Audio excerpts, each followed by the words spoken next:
बच्चों का एडमिशन था, पैसा नहीं था, तो उसमें जो है ना एक बच्चा हमने बेच दिया 40,000 का। तो उसमें जो है ना बच्चों का एडमिशन भी करा दिया। जब से ये बकरियाँ दिए तो इससे जो है ना ख़र्चा दूध का भी निकलता है और थोड़ा बहुत बेचती भी है। तो उससे जो है ना पढ़ाई के यानी ट्रांसपोर्ट का बच्चों का ख़र्चा निकलता है।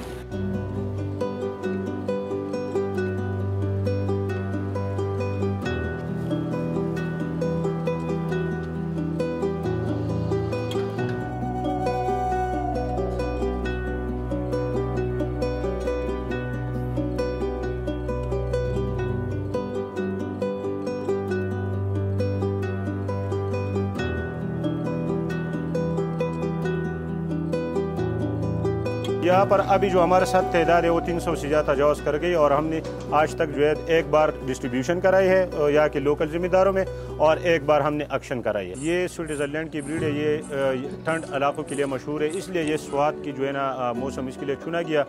ये 4 से 6 लीटर तक दूध रोज़ाना दे सकते हैं अगर इसकी खुराक, इसके के लिए जो मैनेजमेंट है और बाकी चीज़ें उसको हम अच्छी क्वालिटी पे रख ले तो ये 4 लीटर से ऊपर तक दूध दे सकते हैं। जो कि हमारे साथ यहाँ पर जो पैदावार आ रही है आज तक हमारे साथ 4.5 लीटर तक सबसे ज़्यादा दूध आई है और जो औसत दूध देने की सलाहियत है वो 3 लीटर के आसपास है।